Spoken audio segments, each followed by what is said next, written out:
तो हेलो दोस्तों, कैसे हैं आप सब। आई होप कि आप बेटर होंगे। Welcome to my YouTube channel. और हम भारतीय संविधान लूसेंट भारतीय संविधान सीरीज चला रहे हैं। एक सीरीज हमने कंप्लीट कर दिया है। रेगुलेटिंग एक्ट 1773 से लेके और अधिनियम 1947 तक कंप्लीट हो चुका है। आज से हम लोग पढ़ेंगे भारतीय संविधान सभा और आगे की जो टॉपिक है, तो इन सारे टॉपिक्स को कवर करने वाले हैं। और एक बात कि आप अगर पहली बार देख रहे हैं तो इसे सब्सक्राइब कर लें। और सब्सक्राइब करना भी चाहिए क्योंकि कोई भी एजुकेशन सेक्टर से रिलेटेड चीज़ आपको अगर मिल रहा है तो वो आपके जीवन के लिए यथार्थ है। जीवन की जो एक सही मार्गदर्शन है, जीवन का जो सही दिशा है, वो एजुकेशन से ही संभव है, शिक्षा से ही संभव है। कोई भी हो, मेरा ही नहीं बल्कि कोई भी, आप एजुकेशन से सेक्टर से रिलेटेड आप कोई चीज़ देख रहे हैं, कोई व्यक्ति मेहनत कर रहा है आपके लिए थोड़ा बहुत भी, तो उसको सपोर्ट की ज़रूरत होती है, तभी उसको जो है अपना काम करने में मज़ा आता है।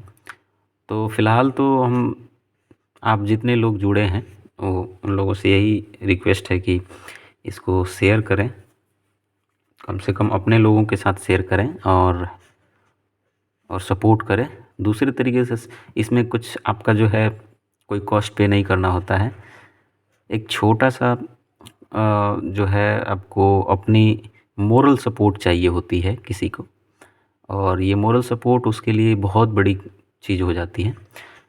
तो प्लीज़ आप इस चीज़ को जो है सपोर्ट करें, क्योंकि आपके सपोर्ट के बिना ये संभव नहीं है कि आगे इस चीज़ को बढ़ाया जा सके। और ये बात मैं इसलिए कह रहा हूँ कि बहुत लोगों के अंदर बहुत सारी जिज्ञासाएँ होती हैं कुछ करने के लिए, बट उसके साथ दिक्कत ये है कि वो चीज़ें कहीं न कहीं किसी न किसी वजह से, संसाधन की वजह से हो या फिर किसी न किसी वजह से वो पिछड़ती चली जाती हैं, और सही चीज़ करने के लिए तो काफ़ी मशक्क़त करनी पड़ रही है आज के टाइम में। बिकॉज़ आज जिस तरीके से आप एक मतलब बेहद ही ख़राब कंटेंट और बेहद ही फूहड़ जितनी सारी चीज़ें कह लीजिए, उन सारी चीज़ों के जो व्यूज़ देखेंगे, उनके सब्सक्राइबर्स देखेंगे तो दंग रह जाएंगे। और मुझे लगता है कि हम में से अधिकतर लोग उसके एडिक्टेड हैं, और एडिक्टेड ना चाह के भी मतलब उसके शिकार हैं और वो देखते हैं। तो इसका मतलब ये नहीं है कि हम आपकी आज़ादी पे, आप स्वतंत्र हैं इस चीज़ के लिए, तो उस पे कोई बाउंडेशन बनाने की कोशिश कर रहे हैं। मेरा मतलब ये है कि अगर आप थोड़ा-सा बैक जाके सोचें कि हमारे देश में, मतलब हम लोग के जैसे जो डेवलप्ड कंट्री है, वहाँ के अपेक्षा जो अनडेवलप्ड कंट्री हैं, जो जो डेवलपिंग कंट्री हैं, विकासशील देश हैं, जैसे भारत हो गया, पाकिस्तान हो गया, है ना? तो इस तरह का जो देश है, इन सारे देशों में अधिकतर क्या मतलब सर्च किए जाते हैं गूगल पे, चाहे वो या फिर यूट्यूब पे, तो सीधी सी बात है कि एकदम फूहड़पन जो है, इन लोगों का रेशियो अधिक है। और मैं इसलिए ये बोल रहा हूँ क्योंकि हमारी मेंटेलिटी कहीं ना कहीं इन्हीं सारी चीज़ों के इर्द गिर्द सिमट के रह गई है। तो हमारे यहाँ आविष्कार कैसे होंगे, और आविष्कार नहीं होंगे तो नोबेल प्राइज़ कैसे आएगा, है ना? नोबेल प्राइज़ आप गिने चुने, इतने बड़ी विशाल जनसंख्या है हमारे यहाँ, विश्व का जो है जनसंख्या में दूसरा स्थान रखता है अपना देश, और बावजूद इसके बहुत इंटेलेक्चुअल लोग भी हैं। तो जो इंटेलेक्चुअल लोग हैं यहाँ रहना पसंद नहीं करते। क्यों? क्योंकि उनको वो चीज़ें नहीं मिल पाती हैं, तो वो दूसरे देशों में चले जाते हैं, जिसको ब्रेन ड्रेन कहते हैं। और बड़े पैमाने पर जो है भारत में ब्रेन ड्रेन की मैंने जो है चीज़ें देखी जाती हैं, क्योंकि उनको उस तरीके की चीज़ें यहाँ नहीं मिलती। और जो बाकी के लोग हैं, हम लोग इस चीज़ पे सर्च करते हैं, तो वही फूहड़पन, एंटरटेनमेंट और बाकी की चीज़ें देख के अपना जो है व्यतीत कर देते हैं। तो सीधी सी बात है, ये बात कड़वी है लेकिन बहुत ही सही है, बहुत सच बात है कि जो हमारे यहाँ अगर आविष्कार नहीं हो रहे हैं, चाहे कुछ नया नहीं बहुत ज़्यादा होने का चांसेस बनता है, तो यही चीज़ है कि हम लोग जो डिमांड करते हैं, जिस पर व्यूज़ जाते हैं, देखिए जिस पर जो अगर व्यूज़ जा रहा है तो कंटेंट उसी के अकॉर्डिंग दूसरा जो है बनाने की कोशिश करता है। सही व्यक्ति भी सोचता है कि यार सही काम करने से कोई फ़ायदा नहीं, क्योंकि उसका ग्रोथ ही नहीं होना है। और ग्रोथ जब नहीं होगा तो सीधी-सी बात है कि वो उसी तरीके से एंडेंजर्ड कैटेगरी में जिस तरीके से आते हैं ना प्रजाति बहुत सारे, वो प्रजाति एंडेंजर्ड कैटेगरी में चला जाता है, तो उसी तरीके से ये भी एंडेंजर्ड कैटेगरी में चला जाएगा, है ना? और चले जा रहे हैं लोग, विलुप्त हुए जा रहे हैं। अच्छे-अच्छे लोग जो है या तो अपना जगह दूसरा तलाश लेते हैं या फिर बंद कर देते हैं मजबूरन बस, क्योंकि उनको बहुत स्ट्रगल करना है और सही चीज़ों के साथ वो ना गलत चीज़ों के साथ समझौता नहीं कर सकते, है ना? अपना सही चीज़ दबाने के लिए गलत चीज़ों के साथ कभी समझौता नहीं कर सकते। बहुत सारे लोग हैं जिसकी वजह से उनका पतन निश्चित है, हो जाता है। अब वो सिमट के रह जाते हैं एक दायरे में। लेकिन वही चीज़ देखिए, जितना फूहड़पन है, फूहड़पन एंटरटेनमेंट के नाम पर जितना फूहड़पन है, वो सारी चीज़ें उनके मिलियन मिलियन व्यूज़ एक दिन नहीं लगता है, मिलियन मिलियन व्यूज़ हो जाते हैं। इसका मतलब ये है कि आप उसी चीज़ को समझ पा रहे हैं, और उसी चीज़ को समझ पा रहे हैं तो सीधी-सी बात है कि आप दूसरा चीज़ कैसे कर पाएँगे, दूसरी चीज़ में समय कैसे दे पाएँगे, है ना? एक से एक बेहतर चीज़ें, ज्ञान की चीज़ें उपलब्ध हैं, लेकिन हमारा जो है वहाँ तक पहुँच ही नहीं हो पाता है। चूँकि इसलिए नहीं पहुँच हो पाता है कि हम दिन भर में जो करते हैं, दिन भर में जो देखते हैं, वो चीज़ें कहीं न कहीं घूर फिर के हमारे इर्द-गिर्द आती हैं और उससे आगे निकलने की हम कोशिश नहीं करते। हुँ। तो जब तक इस तरह का चीज़ें नहीं होगा, तो समझिए कि और आए दिन जब बहुत सारी घटनाएँ देखने को सामने मिल रही हैं, तो हम उससे व्यथित हो जा रहे हैं, चिंतित हो जा रहे हैं कि ऐसा क्यों हो रहा है, दुनिया बदल रही है ये वो।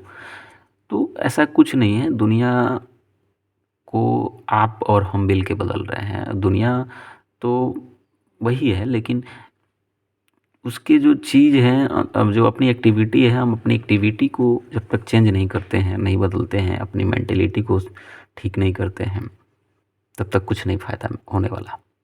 और देखिए, सबसे बड़ी चीज़ क्या है कि किसी भी चीज़ को बाज़ारू मत होने दीजिए, है ना? क्योंकि बाज़ारू जब हो जाएगा, बाज़ारू कहने का तात्पर्य हमारे यहाँ ये है कि उसे एक व्यवसाय के तौर पे मत बनाइए, ठीक है? बिज़नेस के तौर पे। अब लोगों को बहुत सारा जगह ऐसा भी होता देखने को मिलता है कि उसका मिसयूज़ करते हैं, कुछ अच्छी चीज़ों के सहारे अपना धंधा चलाना शुरू कर देते हैं। तो इसलिए कुछ लोग जो बुद्धिजीवी भी होते हैं, जो उस चीज़ को फ़ॉलो करते हैं, लाइक करते हैं या फिर उसको सपोर्ट करना चाहते हैं, तो उन लोग का विश्वास टूट जाता है। तो इस तरीके की चीज़ें देखने को मिल रही है, तो मैंने काफ़ी इस चीज़ पे जो है बोल दिया आज अभी। तो प्लीज़ आप इस चीज़ को थोड़ा-सा अपने में अगर सब मतलब अच्छी चीज़ों को सपोर्ट की भावना से अगर आप देखते हैं और करते हैं, तो मुझे लगता है कि हम बेहतर कर सकते हैं, तो हमारा एनवायरनमेंट ज़रूर बेहतर हो सकता है और इसी की ज़रूरत है। तो चलिए, बिना देर किए अब फिर से हम आगे बढ़ते हैं। भारतीय संविधान सभा की बातें होती रहेंगी, क्योंकि बातें बहुत ऐसी चीज़ें हैं, सुधार एक दिन में संभव नहीं होता है और थोड़ा-थोड़ा सुधार मुझे लगता है कि जीवन के लिए सबसे यथार्थ सुधार है और बेहतर सुधार की ओर हम अगर सोच लें, अग्रसर हो जाएँ, तो हमारा सुधार निश्चित है, संभव है। तो चलिए आगे बढ़ते हैं। भारतीय संविधान सभा, देखिए इसमें 1947 तक हमने सीरीज़ कंप्लीट कर लिया था। 1947 के बाद जो है आज भारतीय संविधान सभा को हम लोग पढ़ने वाले हैं। देखिए, कैबिनेट मिशन की संस्तुतियों के आधार पर भारतीय संविधान की निर्माण करने वाली संविधान सभा का गठन जुलाई 1946 में किया गया, ठीक है? और कैबिनेट मिशन के सदस्य जो थे स्टोबेट क्रिप्स थे, पैथिक लॉरेंस थे और ए बी अलेक्जेंडर थे। ये जो 3 सदस्य थे, है ना? तो ये तीनों सदस्य के बारे में कई कई बार पूछ लेता है कि कौन-कौन सदस्य थे। तो कैबिनेट मिशन के सदस्य थे और इसके संतुति के आधार पर जो है भारतीय संविधान का निर्माण करने वाली संविधान सभा का गठन हुआ, और वो गठन हुआ था जुलाई 1946 में। ठीक है। एक नोट में दिया है कि भारत के लिए संविधान सभा की रचना, संविधान सभा का विचार सर्वप्रथम स्वराज पार्टी ने 1924 में प्रस्तुत किया था। तो ये बहुत बार पेपर में पूछ चुका है कि सबसे पहले जो है संविधान सभा का विचार जो प्रस्तुत किया गया था सबसे पहले, तो किस पार्टी के द्वारा? तो ये 1924 में स्वराज पार्टी के द्वारा। ठीक है। उसके बाद बोल रहा है कि संविधान सभा के सदस्यों की कुल संख्या 389 थी उस समय। ठीक है, 389 निश्चित की गई थी। लेकिन क्या हुआ कि 292 ब्रिटिश प्रांत, हाँ तो इसमें जो भागीदारी जिसकी देखिए कितनी थी, 292 ब्रिटिश प्रांतों के थे और 4 चीफ कमिश्नरी क्षेत्रों के प्रतिनिधि थे और 93 देसी रियासतों के प्रतिनिधि थे। ठीक है। उसके बाद क्या होता है कि इस मिशन के अनुसार जुलाई 1946 में संविधान सभा का चुनाव होता है। ठीक है, ठीक है, जुलाई 1946 में संविधान सभा का चुनाव होता है और कुल 389 सदस्यों में से प्रांतों के लिए निर्धारित 296 सदस्यों के लिए चुनाव हुआ। ठीक है, 389 में से 296 जो है सदस्यों के लिए चुनाव कराए गए, जिन्हें विभिन्न प्रांतों की विधानसभाओं द्वारा चुना गया। और इसमें कांग्रेस को 208, मुस्लिम लीग जो था उसको 73 और बाकी सबको मिला के 15, माने जो निर्दलीय वगैरह थे, अन्य दलों के 7 स्वतंत्र उम्मीदवार निर्वाचित हुए। ठीक है, तो 296 पर चुनाव होता है और 208 कांग्रेस को, 73 जो है मुस्लिम लीग को, 15 अन्य को मिलता है। 9 दिसंबर 1946 को संविधान सभा की प्रथम बैठक नई दिल्ली में होती है। और नई दिल्ली में कहाँ? तो नई दिल्ली में कौंसिल चैम्बर के पुस्तकालय भवन में। ठीक है, ये बहुत ही इंपॉर्टेंट है, याद रखने की ज़रूरत है। कौंसिल चैम्बर के पुस्तकालय भवन में इसकी प्रथम बैठक होती है और सभा के सबसे बुजुर्ग सदस्य थे डॉक्टर सच्चिदानंद सिन्हा। ठीक है ना, सच्चिदानंद सिन्हा को सभा अस्थायी सदस्य चुना गया और मुस्लिम लीग ने, और इनको अस्थायी अध्यक्ष चुना गया था और मुस्लिम लीग ने इस बैठक का बहिष्कार किया और पाकिस्तान के लिए बिल्कुल अलग संविधान सभा की मांग प्रारंभ शुरू कर दी। मुस्लिम लीग के द्वारा पाकिस्तान की मांग शुरू से ही चलती आ रही थी और यहाँ फिर से वही राग अलापा गया मुस्लिम लीग के द्वारा। एक नोट में दिया है कि हैदराबाद एक ऐसी देसी रियासत थी जिसके प्रतिनिधि संविधान सभा में शामिल नहीं हुए थे। उसके बाद प्रांतों या देसी रियासतों को उनकी जनसंख्या के अनुपात में, है ना, संविधान सभा के प्रतिनिधित्व दिया गया। साधारणतः 10 लाख की आबादी पर एक स्थान आवंटन किया गया, मतलब उसका रेशियो बनाया गया कि 10 लाख जहां आबादी होगी वहीं एक सीट जो है दिया जाएगा। प्रांतों का प्रतिनिधित्व तो मुख्यतः 3 प्रमुख समुदायों, है ना, की जनसंख्या के आधार पर विभाजित किया गया था। समुदाय कौन कौन थे? मुस्लिम, सिख और साधारण। ठीक है, ये 3 कम्युनिटी थी और तीनों कम्युनिटी के आधार पर जो है इसका प्रतिनिधित्व किया गया था। देखिए, अब चलिए कुछ इम्पोर्टेंट संविधान सभा की प्रमुख समितियां हैं और उनके अध्यक्ष कौन कौन थे। यहाँ से आए 3 प्रश्न बनते हैं। देखिए, संचालन समिति डॉक्टर राजेंद्र प्रसाद थे। संघीय संविधान समिति पंडित जवाहरलाल नेहरू। प्रांतीय संविधान समिति सरदार वल्लभ भाई पटेल। प्रारूप समिति डॉक्टर भीमराव अम्बेडकर। संघ समिति जवाहरलाल नेहरू। और मौलिक अधिकारों एवं अल्पसंख्यकों संबंधी परामर्श समिति सरदार वल्लभ भाई पटेल। और राष्ट्रध्वज संबंधी तदर्थ समिति डॉक्टर राजेंद्र प्रसाद। और नीचे दिया है कि मौलिक अधिकारों एवं अल्पसंख्यकों के संबंधी परामर्श समिति की 2 उप समितियाँ थी, जिसको मौलिक अधिकार उप समिति, जिसके जो है अध्यक्ष की JP कृपलानी थे, और अल्पसंख्यक उप समिति जिसके अध्यक्ष जो थे HC मुखर्जी। अब इसको याद कैसे करें? देखिए, याद करने का एक बहुत बढ़िया हमने जो तरीका अपनाया है, देखिए, संघ संविधान समिति जवाहरलाल नेहरू यहाँ भी दिया है और संघ शक्ति समिति जवाहरलाल नेहरू यहाँ भी दिया है। तो संघ वाला जो चीज़ है, संघ शक्ति या संघ संविधान, ये पंडित जवाहरलाल नेहरू के द्वारा संचालन समिति और यहाँ जो है राष्ट्रध्वज समिति है ना, तदर्थ समिति, ये दोनों राजेंद्र प्रसाद के हैं। तो राष्ट्रध्वज और संचालन, ठीक है, इन दोनों को रिलेट कर दिया गया है। तो संचालन समिति, राष्ट्रध्वज समिति एक साथ करके अगर याद करते हैं, दोनों राजेंद्र प्रसाद, संचालन माने राष्ट्रध्वज संबंधी जो है, तदर्थ, इसको कभी कभी तदर्थ भी देता है, तदर्थ समिति। तो तदर्थ की संचालन ऐसे याद रख सकते हैं, तदर्थ की संचालन डॉक्टर राजेंद्र प्रसाद। तो ये हो गया। और वल्लभ भाई पटेल को कैसे याद रखेंगे, तो आप जानते हैं कि सारे प्रांतों का एकीकरण करने का काम जब आज़ादी के बाद, है ना, तो एकीकरण करने का काम वल्लभ भाई पटेल।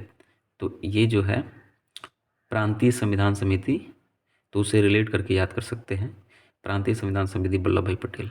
प्रारूप समिति ऑलरेडी याद ही रहता है, क्योंकि फादर ऑफ कॉन्स्टिट्यूशन है ना, इंडियन कॉन्स्टिट्यूशन डॉक्टर अंबेडकर साहब। तो प्रारूप समिति के, एक तो हमेशा याद रहे, प्रारूप समिति के जो अध्यक्ष डॉक्टर अंबेडकर साहब थे। तो इस तरह से हो गया, पटेल हो गए और वल्लभ भाई पटेल। और सरदार वल्लभ भाई पटेल का एक यहाँ भी है, मौलिक अधिकारों और अल्पसंख्यकों संबंधी परामर्श समिति। तो मौलिक अधिकार की बात जब भी आएगा तो पटेल को याद किया जाएगा, ठीक है। तो पटेल जो है मौलिक अधिकारों और अल्पसंख्यकों संबंधी परामर्श समिति, पटेल थे, और इधर प्रांतीय संविधान सभा के भी थे। तो आई होप कि याद हो गया होगा आपको। और यहाँ जो है मौलिक अधिकारों और अल्पसंख्यकों संबंधी परामर्श समिति जो था, तो इस परामर्श समिति की 2 उप समिति भी थी। एक मौलिक अधिकार उप समिति जिसका अध्यक्ष JB कृपलानी थे, और एक जो है अल्पसंख्यक उप समिति जिसका HC मुखर्जी थे अध्यक्ष, ठीक है। चलिए आगे बढ़ते हैं। अब बोल रहा है कि संविधान सभा में ब्रिटिश प्रांतों के 296 प्रतिनिधियों का विभाजन सांप्रदायिक आधार पर किया गया। अब संप्रदाय 296 तो था, देखिए स्टार्टिंग में पूछेगा कि स्टार्टिंग में कितना तय किया गया था, तो 379, ठीक है, 79 नहीं, 89 और 79 में बहुत कन्फ्यूजन भी हो जाता है कई बार, है ना, 79 बोले कि 89 बोले। तो इंग्लिश में तो कोई दिक्कत नहीं होता है, 89 और 79। लेकिन अब एक व्यक्ति थे, उनसे पूछा जाता था, उधर रहते थे, मित्र थे, कि 379 या 389, तो कहते थे 379 और 389, मतलब सुनने में बड़ा मज़ा आता था, 389 और 379। बोलते भाई 89 बताइए था ना, वो कन्फ्यूजन हो जाता है, हमको नहीं आता है, ठीक है। तो अच्छी चीज़ है। तो संविधान सभा में ब्रिटिश प्रांतों के 296 प्रतिनिधियों का विभाजन सांप्रदायिक आधार पर किया गया। 213 सामान्य और 79 मुसलमान तथा 4 सिख समुदाय के थे। आगे देखिए, उसके बाद बोल रहा संविधान सभा के सदस्यों में अनुसूचित जनजाति के सदस्यों की संख्या 33 थी, ठीक है।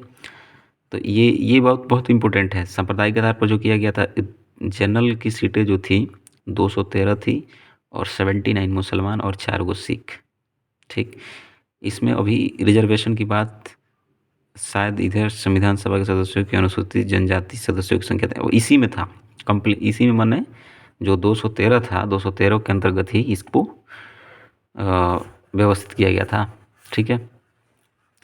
तो ये बोल रहा है कि संविधान सभा के सदस्यों में अनुसूचित जनजाति, है ना, जनजाति की बात कर रहा है, ध्यान से, यहाँ अनुसूचित जनजाति के सदस्यों की संख्या 33 थी, ठीक है। आगे देखिए, संविधान सभा में महिला सदस्यों की संख्या पूछा था पेपर में, 15 थी। संविधान सभा में महिला सदस्यों की संख्या कितनी थी? 15 थी। 11 दिसंबर 1946 को डॉक्टर राजेंद्र प्रसाद संविधान सभा के अस्थायी अध्यक्ष निर्वाचित होते हैं, और अस्थायी अध्यक्ष कौन थे? सच्चिदानंद सिन्हा थे, तो और अपने बिहार के थे।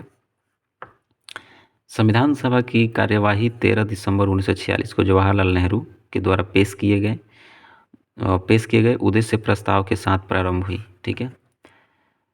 तो ये इनका उद्देश्य प्रस्ताव था जो 1946 में इन्होंने पेश करा था, उद्देश्य प्रस्ताव, उसी के साथ इस कार्यवाही शुरू हुई। और कार्यवाही कब शुरू हुई? 13 दिसंबर को। 11 दिसंबर को पहली जो है सभा आयोजित की गई, और सभा आयोजित के बाद जो है 13 दिसंबर को पहली कार्यवाही शुरू हुई, ठीक है, तो बहुत ही इम्पोर्टेंट है। कार्यवाही कई बार पूछ देता है कि कार्यवाही संविधान सभा की पहली कार्यवाही कब शुरू हुई, और ऑप्शन में दे देगा पहले ही 11 दिसंबर, 9 दिसंबर और 13 दिसंबर। तो 13 दिसंबर को। उसके बाद से 22 जनवरी 1947 को उद्देश्य प्रस्ताव का स्वीकृति के बाद संविधान सभा ने संविधान निर्माण के लिए अनेक समितियां नियुक्त की। इनमें प्रमुख थी वार्ता समिति, संघ संविधान समिति, प्रांतीय संविधान समिति। ठीक है, तो प्रांतीय संविधान समिति कहाँ गया? प्रांतीय संविधान समिति और संघ समिति और प्रारूप समिति, इन सब समितियों के आप अध्यक्ष पहले से याद रख। चलिए एक बार फिर से आपको रिकॉल करवा देते हैं। ठीक है, तो ये था, एक मिनट,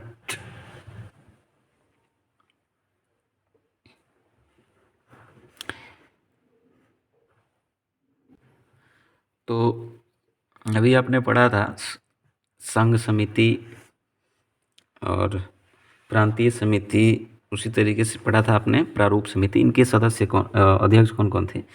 तो संघ की बात जब भी आएगी, पंडित जवाहरलाल नेहरू की, है ना, पंडित जवाहरलाल नेहरू को याद करेंगे। और प्रांत की जब भी बात आएगी, प्रांतीय एकीकरण, तो प्रांतीय समिति के अध्यक्ष कौन थे? वल्लभ भाई पटेल थे। प्रारूप समिति बाबा साहब डॉक्टर अम्बेडकर। और संघ शक्ति समिति फिर आ गया तो वो थे जवाहरलाल नेहरू।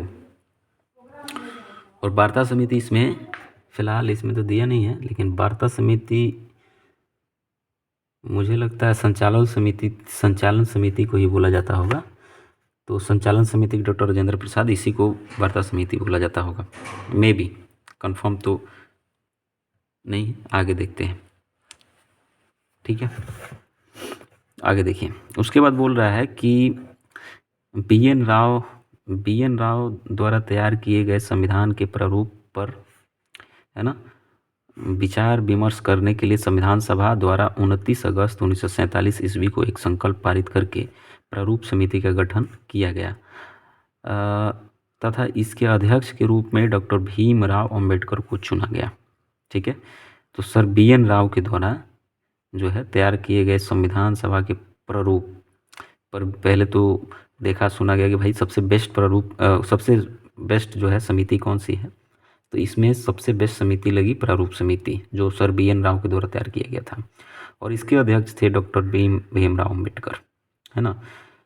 और इसमें 29 अगस्त 1947 को एक संकल्प पारित करके इसका गठन किया गया और इन्हीं को जिम्मा सौंप दिया गया कि आप जो है संविधान को निर्माण करें। ठीक है, तो डॉक्टर भीमराव अम्बेडकर अध्यक्ष थे और एन गोपाला स्वामी अयंगर थे, अलादी कृष्ण स्वामी अय्यर थे, कन्हैया लाल मणिक मुंशी थे। तो याद रखना है, कभी कभी पूछ देता है कौन कौन थे। सैयद मोहम्मद सादुल्ला थे और एन माधवराव BL मित्र के स्थान पर, और DP खेतान चूँकि 1984 में इनकी मृत्यु हो गई थी, TT कृष्णाचारी को सदस्य बनाया गया। ठीक है, इनके जगह पर TT कृष्णाचारी आए थे। तो याद कर सकते हैं कन्हैया लाल मणिकलाल मुंशी, और उसके बाद अलादी कृष्ण अय्यर, और कन्हैया लाल मणिकलाल मुंशी तो ये गोपाला स्वामी अयंगर।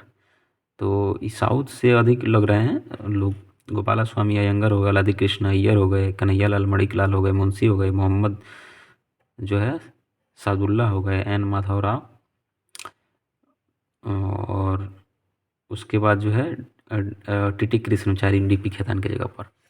फिर आगे बोल रहा है कि नोट में कि संविधान सभा में अंबेडकर का पहली बार निर्वाचन जो है बंगाल से तथा देश से बंटवारे के बाद उनका निर्वाचन बम्बई से हुआ था। ठीक है, तो पहली बार वो निर्वाचित हुए थे बंगाल से। 3 जून 1947 ईस्वी को योजना के अनुसार देश का बंटवारा हो जाने पर भारतीय संविधान सभा की कुल सदस्य संख्या कितनी हो गई? 324 नियत की गई, मतलब मान के चलिए कितना है, और नियत की गई, और उस जिसमें 235 स्थान प्रांतों के लिए और जो 79 है, 79 फिर बोल दें, है ना, 89 है, 89 स्थान देशी राज्यों के लिए, है ना। तो 325 स्थान प्रांतों के लिए और 89 स्थान देशी राज्यों के लिए जो है निश्चित किए गए। फिर आगे देखिए, हाँ इसमें एक चीज़ है, इसको भी देख लेते हैं। देखिए, संविधान सभा के सदस्य महिला जो थी कौन कौन थी, कई बार कभी कभी पूछ देता है, तो इसमें कन्फ्यूजन नहीं होना चाहिए।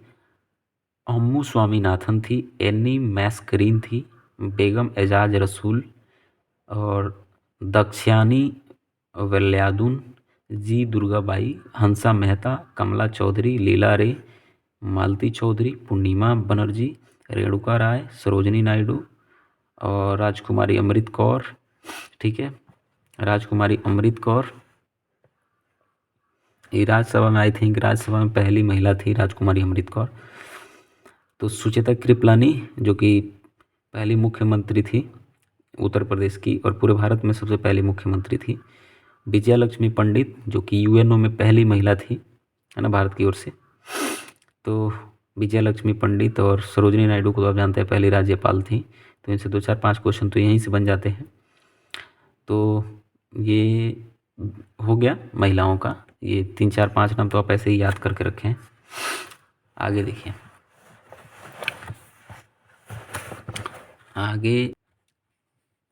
आगे बोल रहा है कि कैबिनेट मिशन 1945 ईस्वी के प्रस्ताव पर गठित अंतरिम मंत्रिमंडल, जो अंतरिम मंत्रिमंडल था उस मंत्रिमंडल को देखते हैं। 2 सितंबर 1946 ईस्वी को ये मंत्रिमंडल का गठन किया गया था।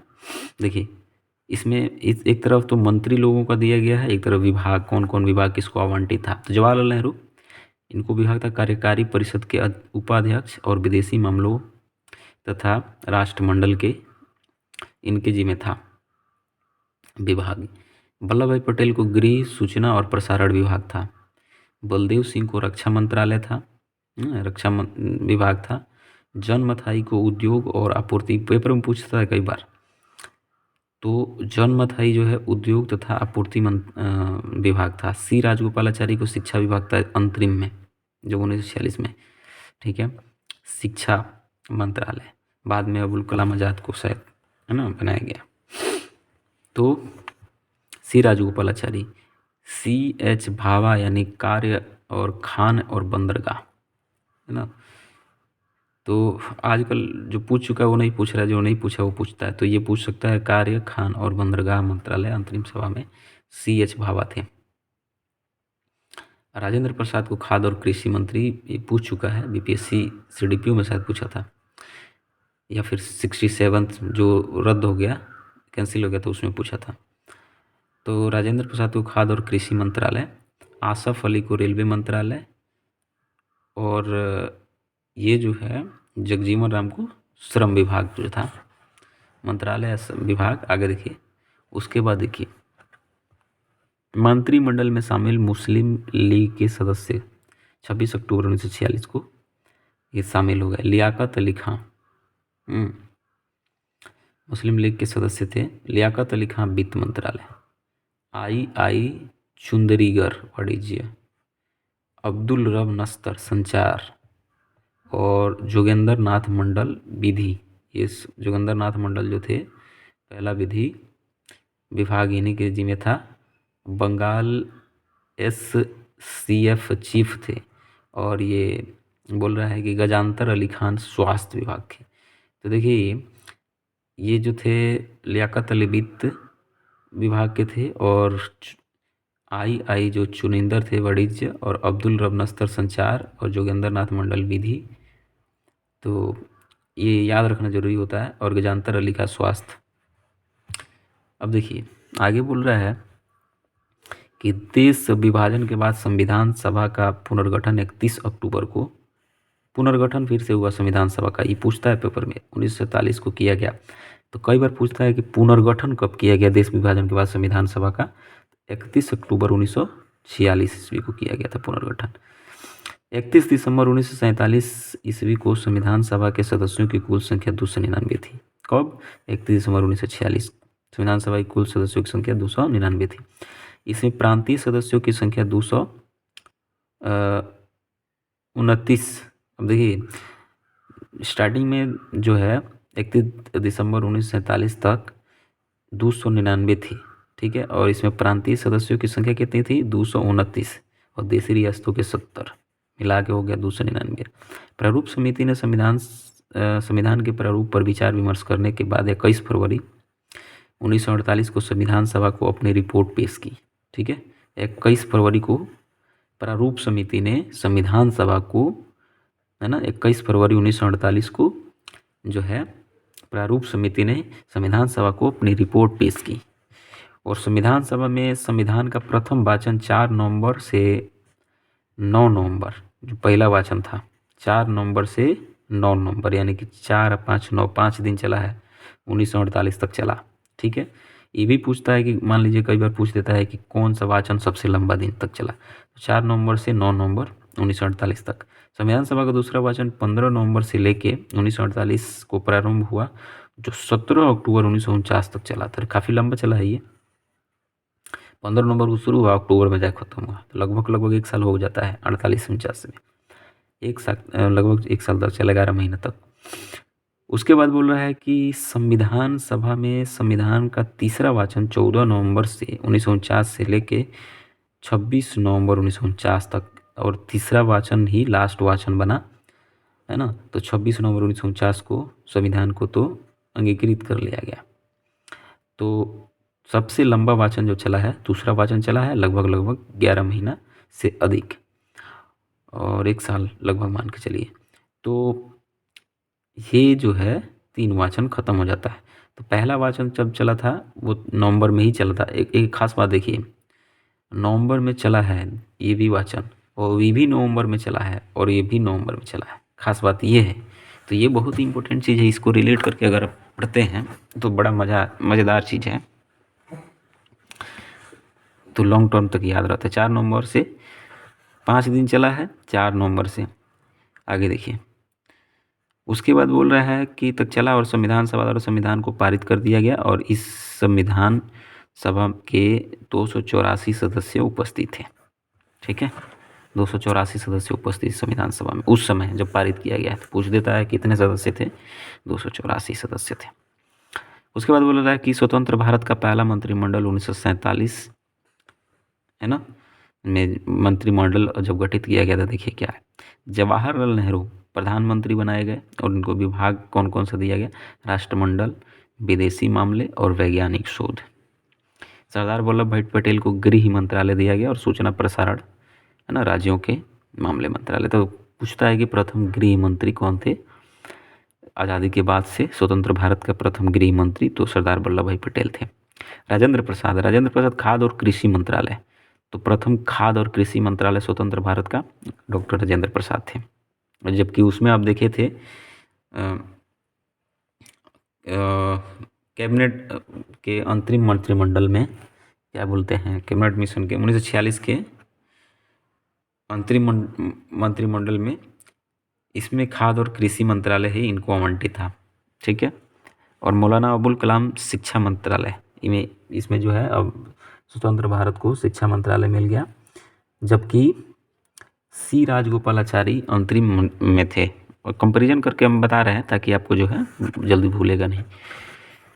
अंतरिम मंत्रिमंडल में सी राजगोपालाचारी थे, लेकिन इसमें जो है स्वतंत्र भारत में मौलाना अबुल कलाम आज़ाद आ गए, शिक्षा मंत्रालय इनको आवंटित किया गया। जान मथाई रेलवे और परिवहन मंत्रालय, जबकि उसमें रेलवे किसको मिला था? अरुण आसफ अली को मिला था।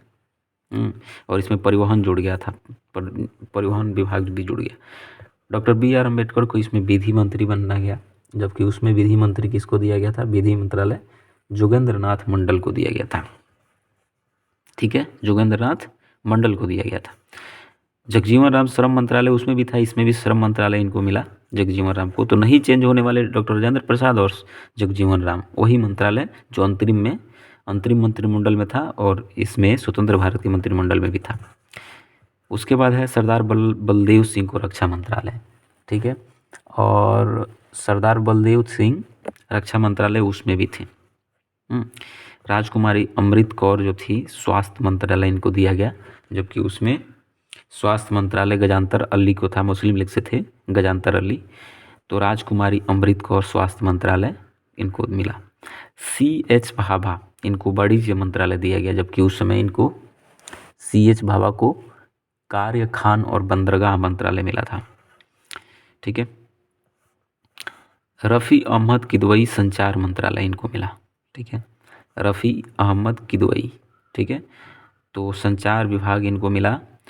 और संचार विभाग जो था उस समय संचार विभाग मिला था अब्दुल रव नस्तर को, अब्दुल रव नस्तर को, लेकिन इसमें भी रफ़ी अहमद किदवई को दिया गया। वित्त विभाग R.K. षणमुगम सेठी है ना, स्वतंत्र भारत के जो प्रथम वित्त मंत्री थे वो थे R.K. षणमुगम सेठी। कई बार पेपर में पूछा है। जबकि लियाकत अली खां को अंतरिम मंत्रिमंडल में वित्त मंत्री बनाया गया था। लियाकत अली खां अंतरिम मंत्रिमंडल में स्वतंत्र भारत में R.K. षणमुगम सेठी को। उसके बाद देखिए डॉक्टर श्यामा प्रसाद मुखर्जी को उद्योग और आपूर्ति मंत्रालय, है ना, श्यामा प्रसाद मुखर्जी को उद्योग और आपूर्ति मंत्रालय। तो इस समय जो है उद्योग और आपूर्ति मंत्रालय अंतरिम मंत्रिमंडल में नहीं था। ठीक है,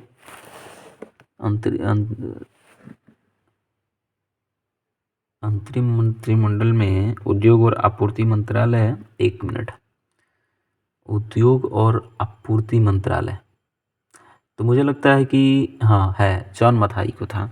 ठीक है, जॉन मथाई को। ऐसा नहीं था, मंत्रिमंडल में 14 के 14 व्यक्ति थे और ये भी 14 में 14 है। तो वही हम सोचे कि भाई कहे नहीं दिया है, तो दिया है। तो उस समय थे उद्योग में उद्योग और आपूर्ति मंत्रालय, इस समय मिला है श्यामा प्रसाद मुखर्जी को। और श्यामा प्रसाद मुखर्जी वही जो जनता पार्टी के, जो आज बीजेपी है ना पार्टी है, भारतीय जनता पार्टी, तो इन्हीं का पार्टी किसी दिन हुआ करता था। जनसंघ के संस्थापक थे। और जनसंघ के बाद जो है अटल बिहारी वाजपेयी के द्वारा बीजेपी में कन्वर्ट कर दिया गया, भारतीय जनता पार्टी। तो देखिए अब बोल रहा है कि श्यामा प्रसाद मुखर्जी उद्योग और आपूर्ति मंत्रालय, और उस समय था उद्योग और आपूर्ति मंत्रालय आपको जॉन मथाई के पास था। और B.N. गाडगिल कार्य और खान और ऊर्जा मंत्रालय, और इस समय जो था कार्य खान, H.C. भाभा कार्य खान और बंदरगाह मंत्रालय था। तो इस तरीके से मंत्रिमंडल दोनों कंपेरिजन करके अंतरिम मंत्रिमंडल और साथ ही साथ जो हमने देखा स्वतंत्र भारत का मंत्रिमंडल, ये दोनों मंत्रिमंडल को हमने बहुत अच्छा से क्लियर किया है। और मुझे लगता है कि इस तरीके से आप पढ़े होंगे और मुझे लगता है कि 70-80% को याद हो गया होगा। चलिए आगे देखते हैं। नोट में कि भारत की रियासतों का एकीकरण करने के लिए सरदार वल्लभ भाई पटेल की अध्यक्षता में 5 जुलाई 1947 को रियासती विभाग बनाया गया, जिसके सचिव थे B.P. मेनन। ठीक है, B.P. मेनन। तो एक बार फिर बताते हैं कि भारत की रियासतों को एकीकरण करने के लिए सरदार वल्लभ भाई पटेल, ठीक है, की अध्यक्षता में 5 जुलाई 1947 को रियासती विभाग बनाया गया। ठीक है, एकीकरण करने के लिए विभाग बनाया गया था 5 जुलाई को, रियासती विभाग। और इसके सचिव कौन थे? B.P. मेनन। और अध्यक्ष कौन थे? सरदार वल्लभ भाई पटेल। ठीक है, रियासती विभाग के अध्यक्ष सरदार वल्लभ भाई पटेल और सचिव B.P. मेनन थे। संविधान सभा की जो संविधान निर्माण की प्रक्रिया में कुल 2 वर्ष 11 महीना 18 दिन लगे और संविधान के प्रारूप पर कुल 114 दिन बहस हुई और संविधान निर्माण कार्य में कुल मिलाकर दे रहा है कि 63,96,729 63 लाख होगा ना, इकाई दहाई सैकड़ा हज़ार 10,000 लाख 10 लाख, ठीक है, 63,96,000 और 729 व्यय हुए, इतने मतलब खर्च हुए। तो आगे देखते हैं। तो आगे बोल रहा है कि संविधान सभा को जब 26 नवंबर 1949 को संविधान सभा के द्वारा पारित किया गया, तब इसमें कुल 22 भाग 395 अनुच्छेद ये देता है, बहुत बार 22 भाग 395 अनुच्छेद 395 अनुच्छेद और 8 गो अनुसूची थी। तो कई बार इस पर प्रश्न बन गए हैं और आए दिन पूछा भी जा सकता है। वर्तमान समय में संविधान में 22 भाग 395 अनुच्छेद और 12 अनुसूचियाँ हैं। ठीक है, 12 अनुसूचियाँ हैं। उसके बाद बोल रहा है कि संविधान के कुल अनुच्छेदों में से 15 जो मतलब अनुच्छेद थे, जैसे कि अनुच्छेद 5, 6, 7, 8, 9 लगातार है, 5, 6, 7, 8, 9, उसके बाद 60 है, 324 है निर्वाचन आयोग, 324 है, 366 है, 367। तो अब देखिए यहाँ याद करने का एक बहुत बढ़िया तरीका, 5 से लेकर 9 तक तो वैसे याद रहेगा, 5, 6, 7, 8, 9। उसके बाद बीच में एगो 2 अंक वाला आएगा 60, उसके बाद बाकी सब तिहरे अंक वाला है, तिहरे अंक वाला है।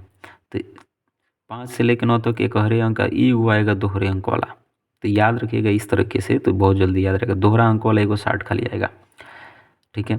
और बाकी सब तिहरे अंक वाला, तिहरे अंक वाला में 324 से शुरू होगा और 393 पर जाके ख़त्म हो जाएगा।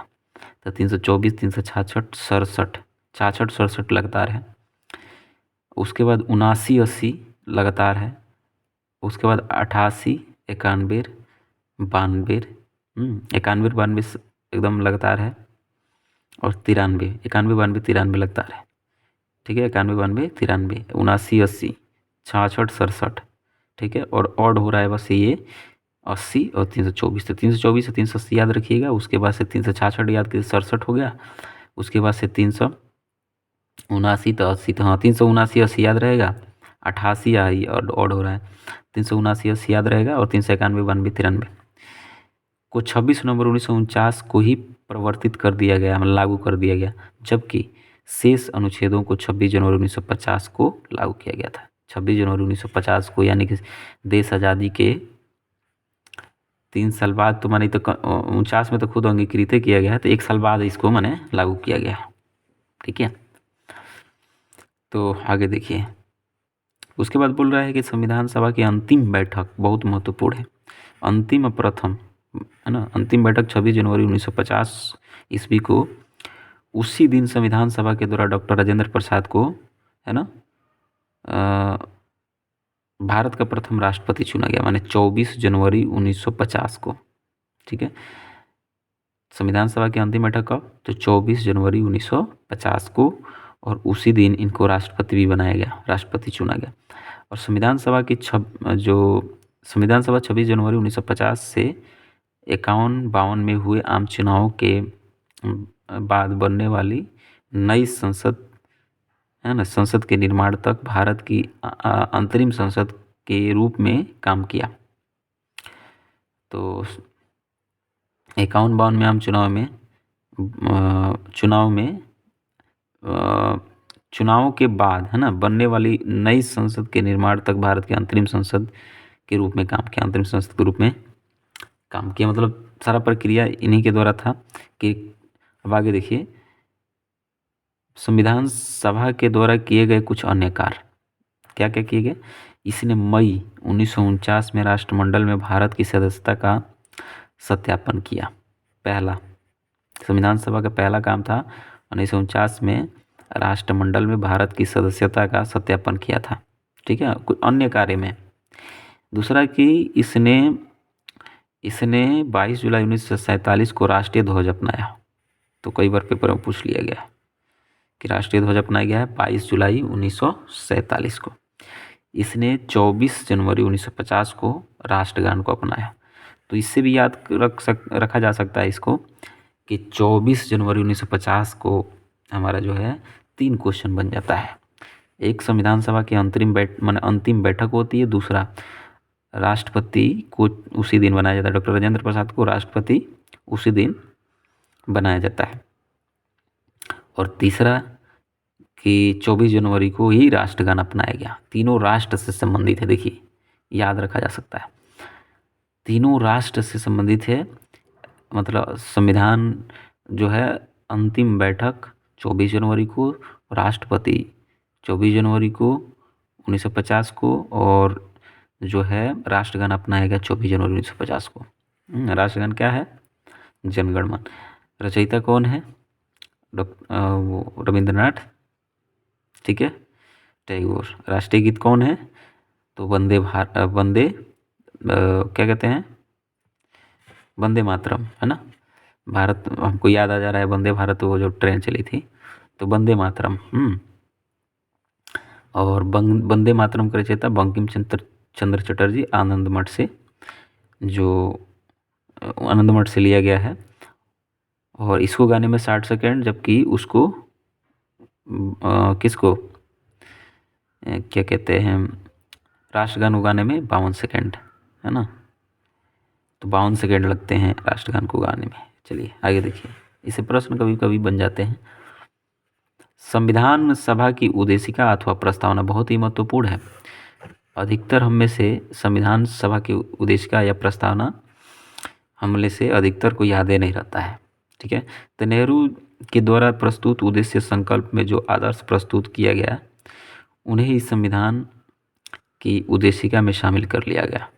संविधान के 42वें संशोधन 1976, है ना, संविधान में 42वां संशोधन जब 1976 में किया गया, तो किया गया और संशोधित यह उद्देशिका जो इस प्रकार दी गई है, तो माने ये तो उद्देश्य प्रस्ताव का ही चीज़ है सारा का सारा। तो देखिए उद्देशिका में क्या था। उद्देशिका जो कि संविधान की प्रस्तावना हमें याद होनी चाहिए कि हम भारत के लोग भारत को एक संपूर्ण प्रभुत्व संपन्न समाजवादी पंथनिरपेक्ष लोकतंत्रात्मक गणराज्य बनाने के लिए तथा उनके समस्त नागरिकों को सामाजिक, आर्थिक और राजनीतिक न्याय, विचार, अभिव्यक्ति, विश्वास, धर्म और उपासना की स्वतंत्रता, प्रतिष्ठा और अवसर की समता प्राप्त करने के लिए तथा उन सब में व्यक्ति की गरिमा, राष्ट्र की एकता और अखंडता सुनिश्चित करने वाली बंधुता को बढ़ाने के लिए दृढ़ संकल्प होकर अपने इस संविधान सभा में आज तारीख 26 नवंबर 1949 मिति मार्ग शुक्ल सप्तमी, है ना, संवत 2006 विक्रमी को एतद द्वारा इस संविधान को अंगीकृत, अधिनियमित और आत्मार्पित करते हैं।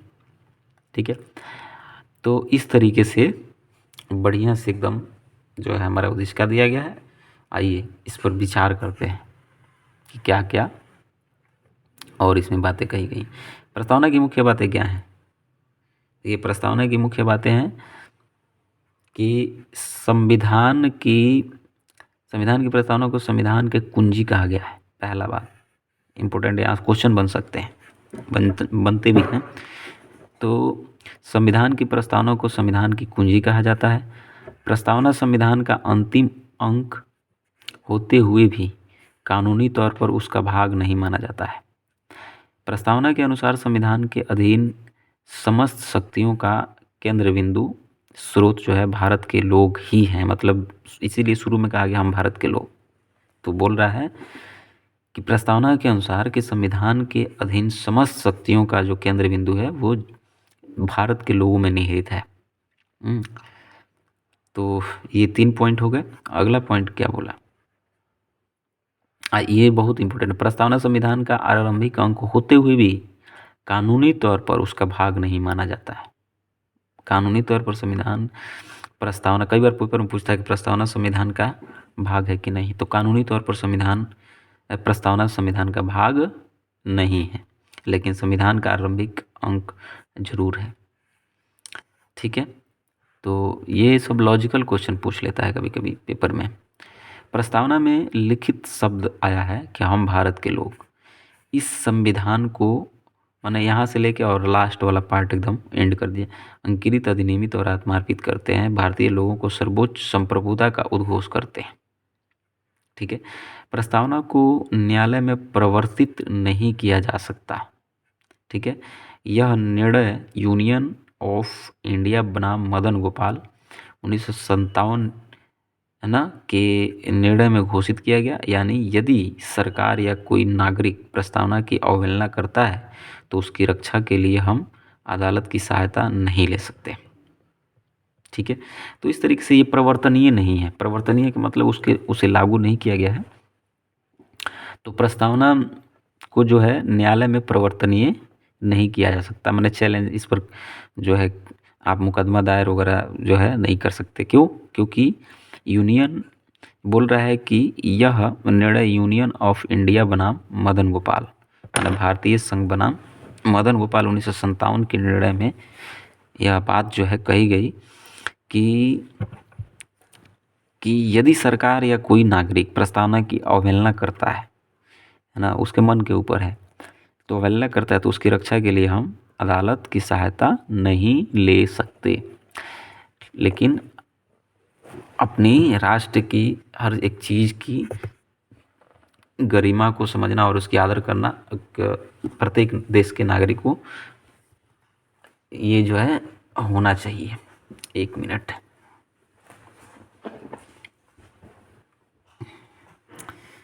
चलिए आगे देखते हैं क्या है।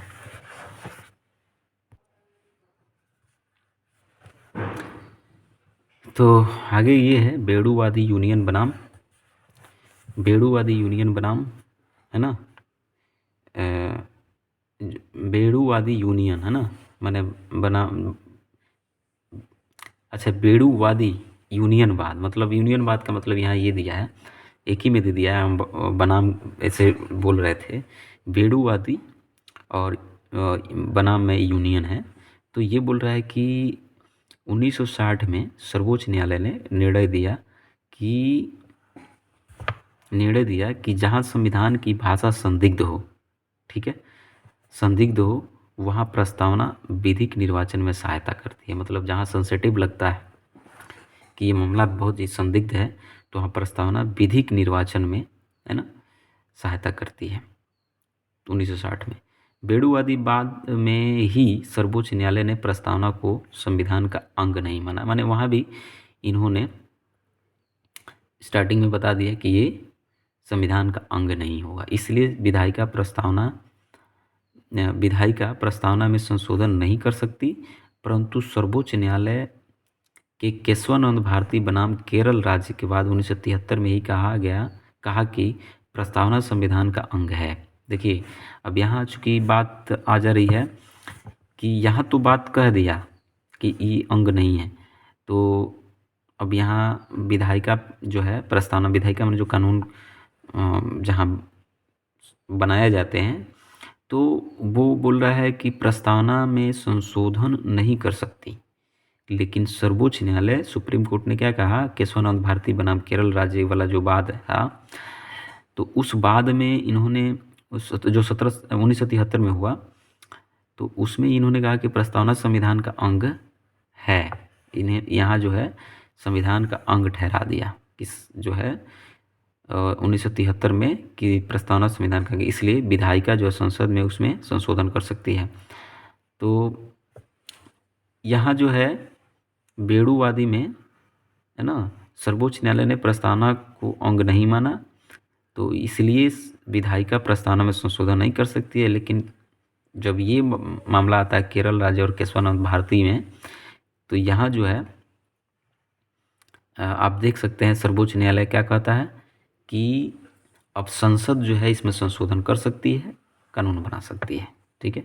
तो केशवानंद भारती बाद में ही सर्वोच्च न्यायालय ने मूल ढांचा का सिद्धांत दिया, है ना, थ्योरी ऑफ बेसिक स्ट्रक्चर, और तथा प्रस्तावना को संविधान का मूल ढांचा माना। देखिए मूल ढांचा का मतलब ये हो गया कि जो उसकी भावनात्मक चीज़ें हैं, है ना, वो जस का तस होना चाहिए, उसमें कोई आप बदलाव नहीं ला सकते, है ना। तो मूल ढांचा वही रहेगा। तो उसने ये बात बताई कि उसमें कोई चेंजिंग नहीं होना चाहिए। अगर उसमें आप कुछ सकारात्मक चीज़ें जोड़ना चाहते हैं तो संशोधन के द्वारा ही संभव है। तो संशोधन के द्वारा आप जोड़ सकते हैं। तो आगे आपको देखने को मिलेगा कि जो 3 शब्द जोड़े गए थे वो इसी बात के बाद से जोड़े गए थे। तो संसद विधान की मूल ढांचा में नकारात्मक संशोधन नहीं कर सकती। देखिए अभी जो बात हम बोल रहे थे वो आ गया। तो नकारात्मक संशोधन नहीं कर सकती। स्पष्टतः संसद वैसा संशोधन कर सकती है जिसमें मूल ढांचा का विस्तार और मजबूतीकरण हो, मतलब उसको सपोर्ट मिले, और ठीक है। तो इस तरीके से इन्होंने कहा कि संविधान की प्रस्तावना जो है उसका अंग है। और ये बात एकदम साफ तरीके से याद रखना चाहिए हम लोग को कि ये केरल राज्य बनाम केशवानंद भारती में कहा गया, जबकि इसके पहले 2 मामले आए थे। एक गोपाल जो वाद था, पंजाब बनाम गोपाल या मदन ऐसे करके था। 1 मिनट थोड़ा सा देख के हाँ, यूनियन ऑफ इंडिया और मदन गोपाल 1957 में जो वाद हुआ था उसमें भी प्रस्तावना को जो है अंग नहीं माना था। संविधान का। और यहाँ जो 1960 में बेरूवादी जो मामला हुआ है ना, तो यहाँ भी आपने देखा कि सर्वोच्च न्यायालय इसको नकार देता है कि संविधान प्रस्तावना जो है संविधान का अंग नहीं है। लेकिन जैसे मामला होता है, इसलिए वो बोलता है कि इसमें संशोधन नहीं किया जा सकता। लेकिन जैसे ही 1973 और में केशवानंद भारती और केरल राज्य की जो मामला आती है सामने, तो इसमें सर्वोच्च न्यायालय जो है कहता है कि आप इसमें संशोधन कर सकते हैं और इसका अंग बताता है। तो ये इस तरीके से बेसिक क्लियर होना चाहिए, साफ़ सुथरा होना चाहिए। उसके बाद जो है और संशोधन कैसा, नकारात्मक नहीं सकारात्मक होना चाहिए, जिससे उसको मजबूती मिले। ठीक है, तो ये हो गया। अब इसी को आधार बनाकर 42वां संविधान संशोधन 1976 में किया गया। 42वां संविधान संशोधन अधिनियम 1976 के जो है द्वारा इसमें समाजवादी, पंथ निरपेक्ष और राष्ट्र की अखंडता शब्द जोड़े गए। ठीक है, ये फ्रांस की देन है। ठीक है, फ्रांस की। तो ये जो है 42वें संविधान संशोधन के द्वारा 1976 में इसको जोड़ा गया। ठीक है, आगे देखिए। भारत के संविधान की प्रस्तावना में 3 प्रकार का न्याय का जिक्र किया गया है। सामाजिक, आर्थिक और राजनीतिक। सामाजिक, आर्थिक और राजनीतिक न्याय। ठीक है, और 5 प्रकार की स्वतंत्रता की बात की गई है। विचार, अभिव्यक्ति, विश्वास, धर्म, उपासना। तो ये बड़ा इंपॉर्टेंट है। 3 प्रकार के न्याय की बात की गई है और 5 प्रकार के स्वतंत्रता की बात की गई है। विचार की स्वतंत्रता, अभिव्यक्ति की स्वतंत्रता, विश्वास की स्वतंत्रता, धर्म की स्वतंत्रता, उपासना, धर्म और उपासना की स्वतंत्रता दोनों, एवं 2 प्रकार की समानता की बात करी गई है। मतलब प्रतिष्ठा की समानता होगी और अवसर की समानता होगी। किसी के साथ भेदभाव नहीं किया जाएगा अवसर में और प्रतिष्ठा में। ठीक है, और इसी का जो है कई जगह आप आए दिन देख रहे हैं जो 10% रिजर्वेशन मिला है, जो अभी हाल ही में कुछ दिन पहले जो है EWS के रिजर्वेशन पर माननीय न्यायालय के द्वारा, सुप्रीम कोर्ट के द्वारा जो है जजमेंट सुनाया गया। तो उस पर ये इसी का आधार लिया गया था कि अवसर की जो समानता है सबके इक्वल है, लेकिन बाउंडेशन वहाँ 50% से ज़्यादा रिजर्वेशन का नहीं था कि 50% से ज़्यादा रिजर्वेशन किसी को अलाउ है। लेकिन इस अलाउ को खुद सुप्रीम कोर्ट ने इस चीज़ को तय किया कि देखिए ये 10% जो रिजर्वेशन है अब ज़्यादा हो गया, तो ये अवसर की है ना समानता के आधार पर इन लोगों को प्रोवाइड कराया जाएगा। तो समानता के आधार पर इनको दिया गया, उल्लेख किया गया है। भारत का संविधान विश्व का सबसे बड़ा लिखित संविधान और सर्वाधिक व्यापक संविधान है ना। अधिकांशतः कठोर और अंशतः लचीला है। ये पूछता है अंशतः, अधिकांशतः नहीं, अंशतः कठोर और अंश माने थोड़ा लचीला और थोड़ा कठोर। ठीक है, आगे देखिए। लिखित संविधान की अवधारणा फ्रांस की देन है। सबसे पहले लिखित संविधान की जो कंसेप्ट आया वो सबसे पहले आया फ्रांस में। भारतीय राजनीतिक व्यवस्था में संविधान सर्वोच्च है और भारत का संविधान अपना प्राधिकार भारत की जनता से प्राप्त करता है। और भारत सरकार अधिनियम 1935 वह संवैधानिक दस्तावेज है जिसका भारतीय संविधान तैयार करने में गहरा प्रभाव पड़ा। 1935 का मैक्सिमम सारी चीज़ें हैं। भारत के संविधान में संघीय शासन शब्द का प्रयोग कहीं भी नहीं किया गया। संघीय शासन देखिए नहीं किया गया है। संविधान में भारत को राज्यों का संघ घोषित किया गया। पूछ सकता है कि भारत संविधान में संघीय शासन व्यवस्था का जो है जिक्र इस आर्टिकल में, इस आर्टिकल में, इस आर्टिकल में, ऐसे ऐसे अमुक आर्टिकल दे देगा, बोलेगा इसमें किया गया है, लेकिन कहीं नहीं किया गया है ना। इसको याद रखना है कि कहीं भी नहीं किया गया है भारतीय संविधान में संघीय शासन की। तो संविधान में भारत को राज्यों का संघ घोषित किया गया है, ये तो बात कंप्लीट है। अब अगला देखिए, अगला जो टॉपिक है भारतीय संविधान के विदेशी स्रोत। तो इतना तो देख लिया आपने कि संविधान सभा की बैठक कैसे हुई, किस तरीके से प्रस्तावना पर हमने बहस किया, कैसे डिस्कस किया, और संविधान सभा में कैसे वाचन हुए, कितना लोग थे, कैसे कैसे सीटें आवंटित की गई, है ना। एक ओवरव्यू पूरा जो है अपने अच्छे तरीके से देखा। मुझे लगता है कि उसको ठीक से अगर कंप्लीट करके रखा जाए तो उससे ज़्यादा प्रश्न और कहीं से नहीं बन पाएंगे। कुछ एग्ज़ाम में कुछ छोड़ दिया जाए तो आगे देखिए। भारतीय संविधान के विदेशी स्रोत क्या क्या हैं, बहुत ही महत्वपूर्ण है।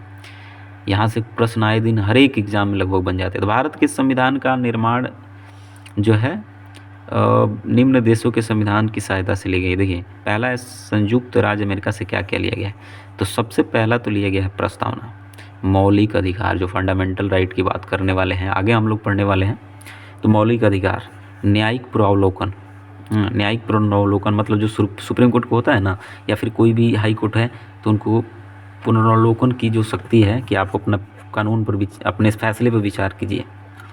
हाँ, तो न्यायिक पुनरावलोकन। और उसके बाद जो है संविधान की सर्वोच्चता, न्यायिक संविधान की सर्वोच्चता तो माने है ही, और न्यायपालिका की स्वतंत्रता, मतलब कि कार्यपालिका अलग है, विधायिका अलग है, न्यायपालिका अलग है। तो अपने देश में भी ऐसा ही है। तो न्यायपालिका एकदम स्वतंत्र है, इस पर किसी का बाउंडेशन नहीं है। निर्वाचित राष्ट्रपति, जो राष्ट्रपति का निर्वाचित पद है वो यहीं से है।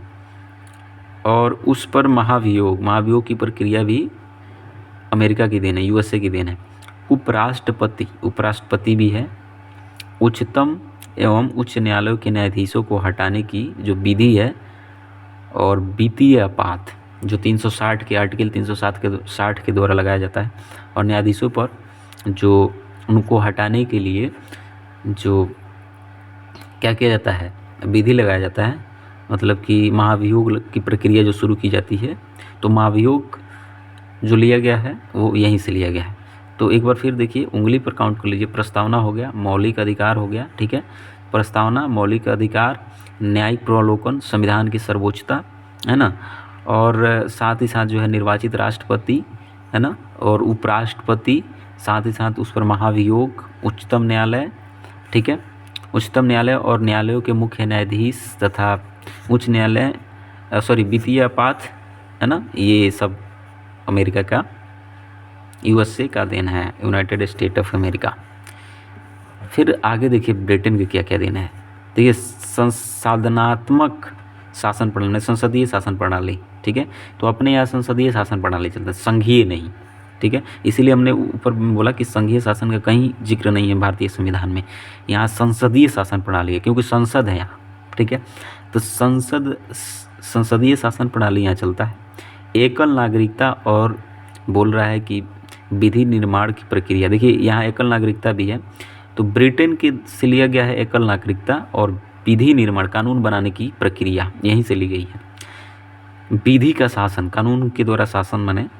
संसदीय विशेषाधिकार, संसद को कुछ विशेषाधिकार है।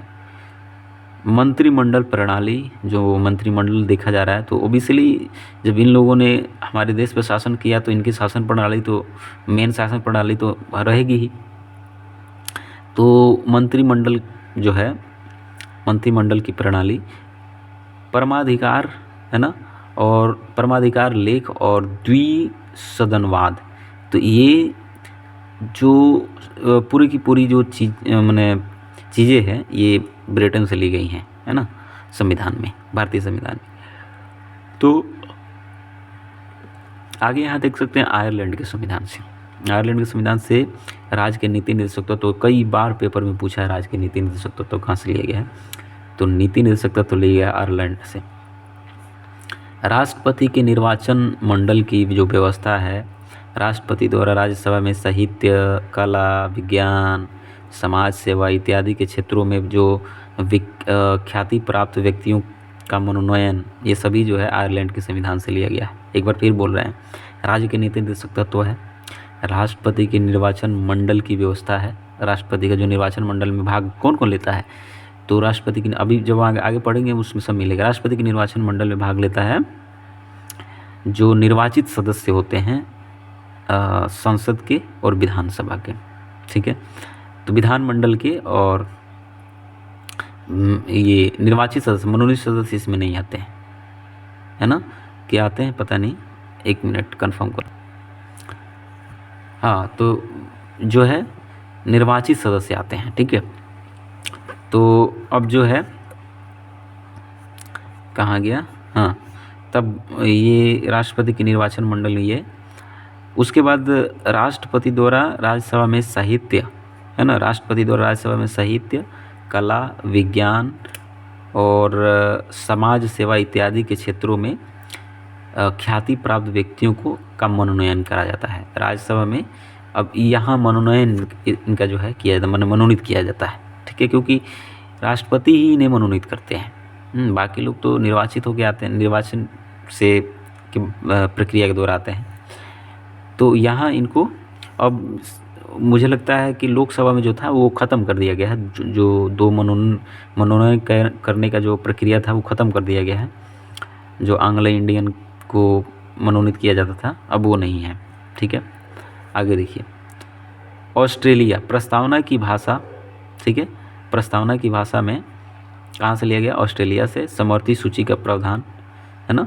केंद्र और राज्य के बीच संबंध तथा शक्तियों का विभाजन, संसद के दोनों सदनों की संयुक्त बैठक, और दोनों सदनों की संयुक्त बैठक अनुच्छेद 108 के तहत। और ये देखिए, व्यापार, वाणिज्य और समागम की स्वतंत्रता, तो ये ऑस्ट्रेलिया के संविधान से लिया गया। सबसे ज़्यादा बार पूछा है समवर्ती सूची कि समवर्ती सूची किसका देन है, तो समवर्ती सूची ऑस्ट्रेलिया का देन है। प्रस्तावना की भाषा, देखिए यहाँ कन्फ्यूजन करने वाली बात है। प्रस्तावना जो लिया गया है वो संयुक्त राज्य अमेरिका के द्वारा, लेकिन भाषा जो ली गई प्रस्तावना की भाषा ऑस्ट्रेलिया के द्वारा ली गई, तो यहाँ कन्फ्यूजन हो जाता है। तो केंद्र और राज्यों के बीच संबंध तथा इनके शक्तियों का विभाजन, ये भी पूछा है कई बार पेपर में कि केंद्र और राज्यों के बीच शक्तियों का संबंध और उसका विभाजन जो है कहाँ से लिया गया था? ऑस्ट्रेलिया से। संसद के दोनों सदनों की संयुक्त बैठक, व्यापार माने ट्रेड ऑस्ट्रेलिया का, वाणिज्य और समागम की स्वतंत्रता ऑस्ट्रेलिया। आगे देखिए, जर्मनी से क्या लिया? आपातकाल। आपातकाल जर्मनी से लिया गया है, और उसे लागू करने के दौरान राष्ट्रपति को मौलिक अधिकार संबंधी शक्तियाँ मिल जाती है, तो ये जर्मनी से लिया गया है। कनाडा से संघात्मक शासन, माने संघात्मक जो व्यवस्थाएं हैं, विशेषताएं हैं। अवशिष्ट शक्तियाँ केंद्र के पास, अवशिष्ट शक्तियाँ केंद्र के पास। राज्यपाल की नियुक्ति, यही पूछा था एक एग्जाम में, राज्यपाल की नियुक्ति तो कनाडा के संविधान से, है ना। संघ और राज्यों के बीच शक्ति का विभाजन, देखिए संघ और राज्यों के बीच शक्ति का विभाजन, जबकि ऑस्ट्रेलिया के में हम लोगों ने अभी पढ़ा था कि केंद्र और राज्य के बीच संबंध और शक्तियों का विभाजन। और यहाँ संघ में सभी राज्य हो गए और देश, तो माने देश के अंतर्गत सभी राज्य आ गए, और उनके अंदर शक्तियों का विभाजन आ गया। लेकिन उधर एक केंद्र अलग हो जाता है, राज्य अलग हो जाते हैं। तो इसमें एकदम क्रिस्टल क्लियर करके समझना है। यहाँ संघ और राज्य के बीच शक्ति का विभाजन और सर्वोच्च न्यायालय का परामर्श, न्याय निर्णय, तो ये यहाँ बात कही गई है ना। तो आगे देखिए, आगे बोला जा रहा है कि दक्षिण अफ्रीका संविधान संशोधन की प्रक्रिया का प्रावधान, राज्यसभा के सदस्यों का निर्वाचन। दक्षिण अफ्रीका से क्या है? संविधान संशोधन की प्रक्रिया का प्रावधान और राज्यसभा के सदस्यों का निर्वाचन। रूस मैंने दक्षिण अफ्रीका से ये संविधान संशोधन, ये क्वेश्चन बहुत बार पूछा है। संविधान संशोधन दक्षिण अफ्रीका। जर्मनी से आपात, ठीक है, तो ये याद रखिएगा। तो दक्षिण अफ्रीका से संविधान संशोधन की प्रक्रिया का प्रावधान, राज्यसभा के सदस्यों का निर्वाचन। रूस मौलिक कर्तव्यों का प्रावधान, रूस में मौलिक कर्तव्य, मौलिक अधिकार यूएसए से।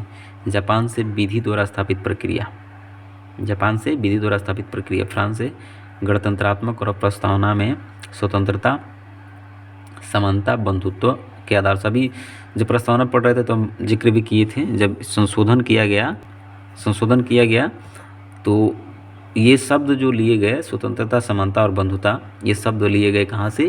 फ्रांस के संविधान से।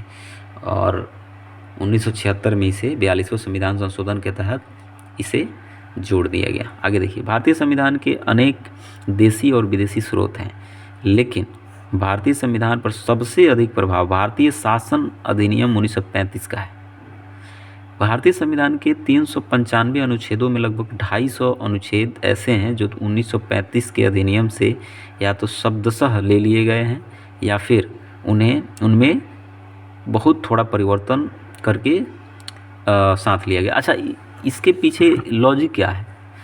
तो डॉक्टर अम्बेडकर साहब ने बहुत स्पष्ट शब्दों में कहा है कि हम ये जो ले रहे हैं, है ना, संविधान, तो इसमें इन्होंने कहा था कि मुझ पर इस चीज़ का आरोप लगाएगा कोई, तो ये बात उन्होंने क्लियर कर दिया था कि मुझे इस पर आरोप के संबंध में कोई क्षमा नहीं मांगनी है कि संविधान के प्रारूप में गवर्नमेंट ऑफ इंडिया एक्ट 1935 के एक बड़े भाग को पुनः उत्पादित कर दिया गया है। ठीक है, तो इन्होंने बहुत गहरी बात कही थी। और इसके संदर्भ में आप ये देख सकते हैं कि भारत पर जो शासन की प्रणाली थी अंग्रेज़ों की, वो लगभग 200 वर्षों तक थी। और 200 वर्षों तक अब यहाँ के जो आम नागरिक थे या कोई भी लोग था, सभी लोग उसी के अनुकूल आ गए थे और उस चीज़ को बखूबी समझते थे। उस चीज़ को, उससे परे अगर कोई नया कानून उन पर थोपा जाता तो बहुत ही दिक्कत का सामना करना पड़ता। क्यों? क्योंकि ऐसे ही बहुत ज़्यादा डाइवर्सिटी थी इसमें, इंडिया में, है ना, जाति के नाम पर, धर्म के नाम पर, भाषा के नाम पर, है ना, क्षेत्र के नाम पर बहुत सारा डाइवर्सन देखने को यहाँ मिल रहा था। और इसको एकीकरण करना, एक कानून के अंतर्गत ला के रखना बहुत ही चैलेंजेस, थोड़ा मोड़ा चैलेंज नहीं था, बहुत बड़ा चैलेंज था। और एक साधारण आदमी इस तरह से नहीं कर सकता कि इसको पूरा यूनाइट कैसे करा जाए। बहुत बड़े उन लोगों के पास सोच था, दिमाग था कहीं ना कहीं, कि ऐसी चीज़ें यहाँ अडॉप्ट की जाए कि हमारी आगामी जो पीढ़ी है उनमें किसी तरीके के दिक्कतों का सामना ना करना पड़े और सभी लोग उसी तल के नीचे बेहतर जीवन यापन कर सकें। तो देखिए, जो कानून, जिस कानून के तहत हमारी जो आम नागरिक जीते चली आई थी, तो उस चीज़ में जो बेहतर चीज़ लगा, सर डॉक्टर अंबेडकर साहब ने उस चीज़ को शब्दशः एडॉप्ट कर लिया। और ये बहुत गहरी बात उन्होंने कह के गई कि हमें इस आरोप पर कोई माफ़ी नहीं मांगनी, क्योंकि हमने वो शब्दशः ले लिए हैं। तो ये छोटे मोटे और हम जैसे माने बेकार की जो बहुत सारे लोग हैं हम में से, तो हम में से बहुत सारे लोग ये बोलते हैं कि डॉक्टर अम्बेडकर ने कॉपी कर दिया उस चीज़ को। देखिए, मेरा यहाँ मानना है, मेरा व्यक्तिगत ओपिनियन है कि एक तो सबसे पहले कि उनको जानकारी नहीं होती है ना, उन्हें नॉलेज नहीं है कॉन्स्टिट्यूशन के बारे में। अगर नॉलेज होती, वो थोड़ी मोड़ी नॉलेज कहीं से इकट्ठा भी कर लिए हैं तो चुटुर पुटुर बोलना शुरू कर दिए हैं। नॉलेज जब आपके पास होगा, एक महान व्यक्ति, इतना महान आदमी के प्रति आप अगर कुछ आक्षेप लगा रहे हैं तो उससे पहले कई बार सोचेंगे कि भाई इसमें गहराई क्या है ना। तो ये गहराई बहुत दूर की है कि हमारा जो देश था वो अंग्रेज़ों के हाथों 200 वर्षों तक लगभग गुलाम रहा और उन्हीं के अनुकूल माने कानूनों के अंतर्गत लोग यहाँ ढल चुके थे। अब एकाएक कोई नया कानून ला के थोप दिया जाए उनके ऊपर, तो जो हमारी स्वतंत्रता का मेन चीज़ था, मेन मकसद था कि हम यूनाइट होकर रहें, तो या फिर एक तल के नीचे रहें, बढ़िया से जीवन यापन करें, भविष्य में कोई प्रॉब्लम ना हो, तो वो सारी की सारी चीज़ें धरी रह जाती। क्योंकि किसी भी व्यक्ति, कहीं भी आप देख सकते हैं कि एकाएक कोई नया कानून लागू कर दिया जाता है। जैसे कि एग्जाम्पल के तौर पे आप देख सकते थे कि कई सारे कानून जो थे अंग्रेज़ों के द्वारा एकाएक लागू कर दिए जाते थे, जिससे काफ़ी ज़्यादा जो है बवाल खड़ा हो जाता था, है ना। और वो कानून न सिर्फ दमनकारी होते थे बल्कि बेहद माने एक तरीके से शोषणमूलक होते थे। और उस कानून के तहत कोई भी व्यक्ति जो आएगा वो अपने जीवन को घुट-घुट कर जीना महसूस करेगा। और इसके द्वारा बहुत बड़े पैमाने पर बवाल होता था, बहुत बड़े जो है व्यापक आंदोलन हो जाते थे, है ना। भाई बहुत सारे एग्जाम्पल आपने देखा, कई सारा जो कंडीशन ऐसा हो जाता था कि विकराल रूप ले लेता था। और उस समय जैसे कि आप रॉलेट एक्ट के बारे में देखे थे, काला कानून जिसको कहा गया, तो एकाएक कानून लगा दिया और वो तो अपने स्वार्थ के चक्कर में लगाते थे वो अपने, है ना। तो नया कानून, कोई भी चीज़ अगर देश के मतलब लगाया जा रहा है तो उसमें कहीं ना कहीं कि जो जिस तल में हम जिस कानून के अंतर्गत अनुकूलित होकर जीते आ रहे हैं, तो उनको पहले तो अवेयर करना पड़ेगा उस सारी चीज़ों के लिए कि हाँ, इस चीज़ के प्रति ऐसे है, चाहे वैसे है। ऐसा नहीं है कि नया चीज़ नहीं बनाया जा सकता था। तो इसलिए जो है मेरा ये व्यक्तिगत मानना है, मैं कहीं से कोई चीज़ किसी की बातें नहीं बता रहा हूँ मैं। मेरा अपना व्यक्तिगत मानना है कि मैंने जहाँ तक अध्ययन किया है कि एक लंबे समय तक, लंबे अरसे तक इसी कानून के परितः जो है हम लोग शासन करते आए थे। और हमारे ऊपर जो अंग्रेज़ों का शासन था इसी के जो है द्वारा शासन किया गया था। और जो ठीक कानून थे हमारे लिए, भाई सारे कानून ख़राब नहीं होते थे। बहुत ऐसे कानून थे जैसे सती प्रथा का अंत करना, ठगी प्रथा का अंत करना, इस तरह के कानून अंग्रेज़ों के द्वारा जो लाया गया तो सराहनीय कदम था ये। विधवा पुनर्विवाह जैसे हमारे ईश्वर चंद्र विद्यासागर के द्वारा, तो ये सारी चीज़ें सुधारी गई। तो जो कानून बेहतर थे हमारे लिए, वो कानून आज भी बेहतर हैं, कल भी बेहतर थे, है ना। तो वो चीज़ को अगर ले लिया गया तो उसमें कोई दिक्कत नहीं है, उसमें क्या प्रॉब्लम है। हम भी वही चीज़ इनोवेट करेंगे जो पहले इनोवेट हो गई है।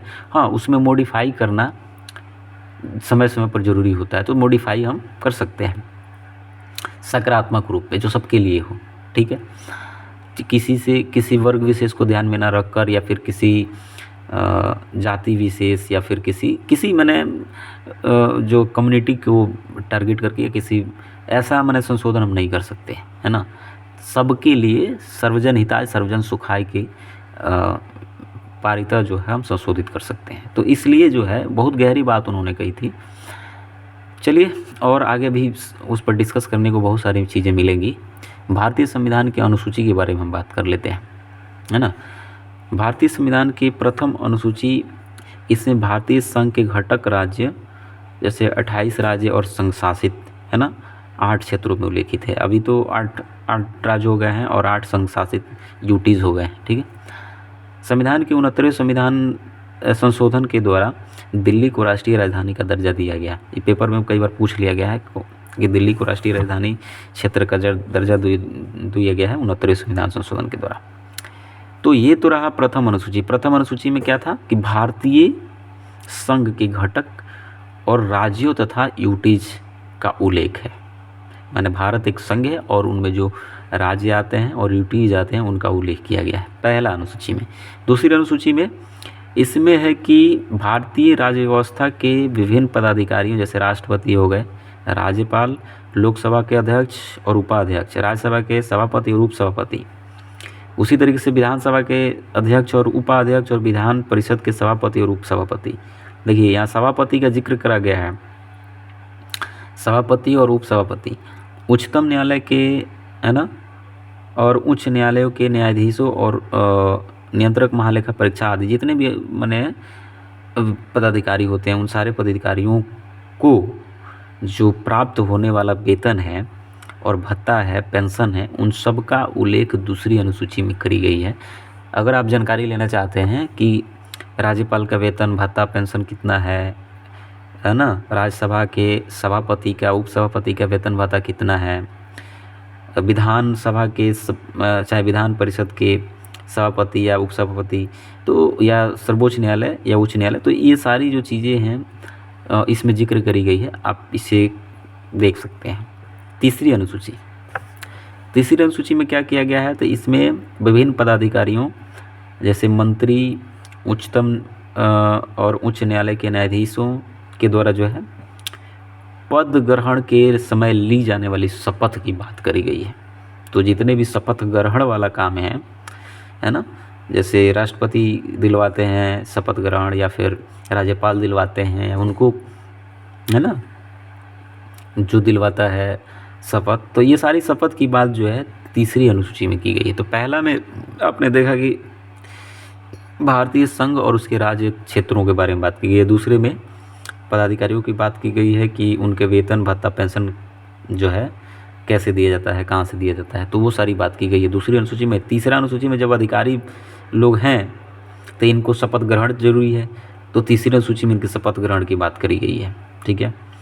चौथी अनुसूची में क्या है कि विभिन्न राज्यों और संघ क्षेत्रों की राज्यसभा में प्रतिनिधित्व का विवरण दिया गया है, ठीक है।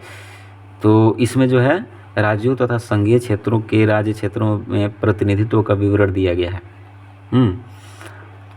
तो जितने भी राज्य हैं या संघ क्षेत्र हैं, उनका जो प्रतिनिधित्व है, माने प्रतिनिधित्व का मतलब जो क्षेत्र से प्रतिनिधि हैं, उन सारे प्रतिनिधियों, उनके प्रतिनिधित्वों का विवरण जो है चौथी अनुसूची में करी गई है। पाँचवीं अनुसूची में क्या है, तो पाँचवीं अनुसूची जो है अनुसूचित क्षेत्रों और अनुसूचित जनजाति के प्रशासन और नियंत्रण के बारे में उल्लेख है। अनुसूचित जनजाति के प्रशासन और अनुसूचित क्षेत्र जो होते हैं, शेड्यूल्ड एरियाज़, और जो शेड्यूल्ड कास्ट हैं, अनुसूचित जनजाति, शेड्यूल्ड ट्राइब्स हैं, यहाँ अनुसूचित कास्ट नहीं, अनुसूचित ट्राइब्स हैं, शेड्यूल्ड ट्राइब्स। तो इनके प्रशासन और नियंत्रण के बारे में उल्लेख किया गया है पाँचवीं अनुसूची में। ठीक है। छठी अनुसूची आप याद, बहुत ही इसी से रिलेटेड है पाँचवीं अनुसूची से। तो इसमें बोल रहा है कि असम, मेघालय, त्रिपुरा और मिजोरम राज्यों के जनजाति क्षेत्रों के प्रशासन के बारे में प्रावधान इसमें किया गया। ठीक है। तो असम, मेघालय, त्रिपुरा, मिजोरम, ये नॉर्थ ईस्ट के जो राज्य हैं, असम, मेघालय, त्रिपुरा, मिजोरम जो राज्य हैं, ये सब। तो और असम ऐसा एक नॉर्थ ईस्ट का जो है स्टेट है जो सर्वाधिक राज्यों से माने बाउंड्री टच करता है, सर्वाधिक राज्यों से सीमाओं का साझा करता है असम। ये यहाँ से एक प्रश्न बन सकते हैं, आप याद रखिएगा असम। और असम, मेघालय, त्रिपुरा, मिजोरम, ये यहाँ की जो जनजाति है, इनके प्रशासन के बारे में छठी अनुसूची में स्पेशल बात करी गई है नॉर्थ ईस्ट में। ठीक है। सातवीं अनुसूची बहुत ही महत्वपूर्ण अनुसूची है। इसमें केंद्र और राज्यों के बीच शक्तियों के बंटवारा की बात की गई है।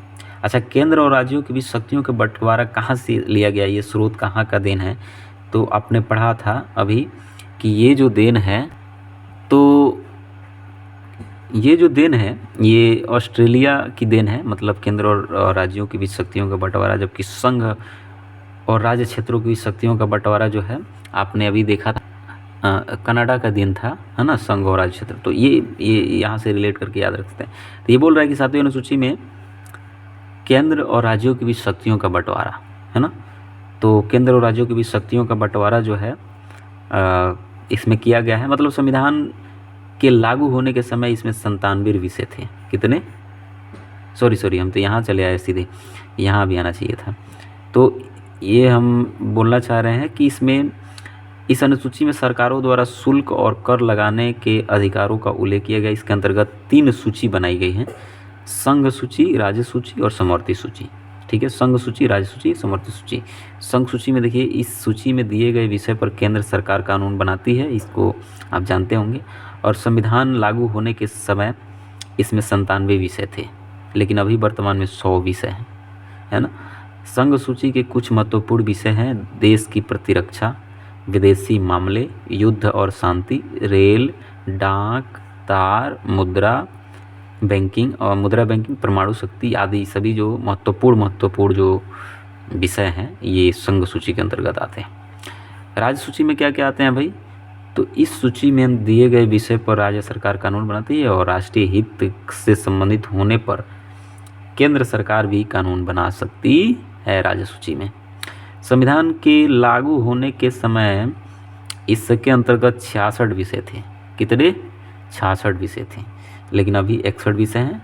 और राज्य सूची में शामिल कुछ विषय हैं: शांति और व्यवस्था, पुलिस, जेल, स्थानीय शासन, कृषि, जनस्वास्थ्य, राज्य के अंदर होने वाला व्यापार, न्याय विभाग, ये सभी जो है आते हैं किसमें, राज्य सूची में। एक बार फिर देख लीजिए विषय शांति और व्यवस्था, है ना, लॉ एंड ऑर्डर का जो मामला आता है तो ये आता है राज्य सूची के अंतर्गत। पुलिस भी आता है राज्य सूची के अंतर्गत, जेल आता है राज्य सूची के अंतर्गत, स्थानीय स्वशासन या शासन माने पंचायती राज, ये आता है आपको राज्य सूची के अंतर्गत। कृषि आता है राज्य एग्रीकल्चर, जन स्वास्थ्य जो भी हेल्थ स्ट्रक्चर है।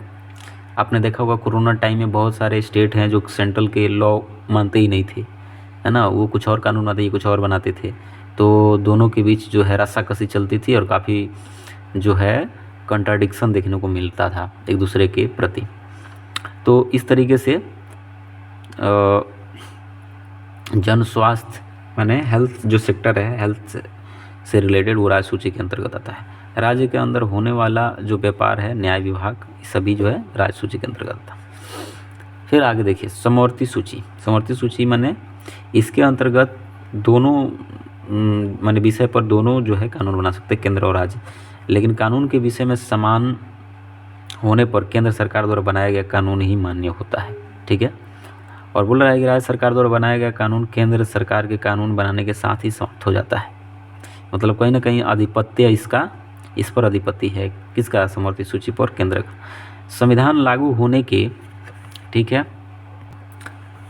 संविधान लागू होने के समय समवर्ती सूची में 47 विषय थे, लेकिन अभी कितना है? 52 विषय। कितना है? 52 विषय। समवर्ती सूची के कुछ प्रमुख विषय हैं दीवानी और फौजदारी। दीवानी और फौजदारी, ठीक है।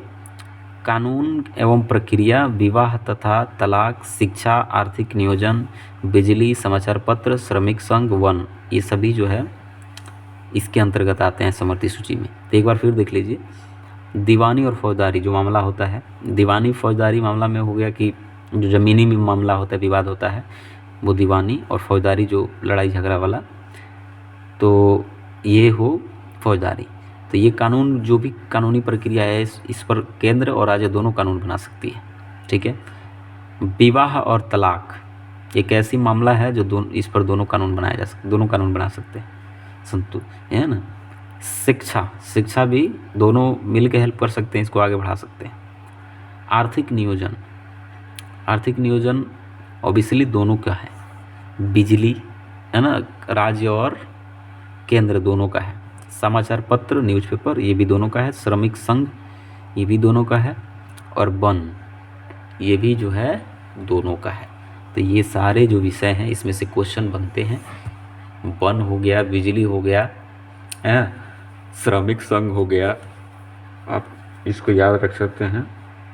और आप देख सकते हैं कि शिक्षा हो गया, आर्थिक नियोजन हो गया, विवाह तलाक हो गया, कानून बनाने की प्रक्रिया दीवानी और फौजदारी पे। तो ये सारी जो चीज़ें हैं इसमें आती है। 8वीं अनुसूची की बात करते हैं। इसमें बहुत ही महत्वपूर्ण, इसमें भारत की 22 भाषाओं का उल्लेख किया गया है।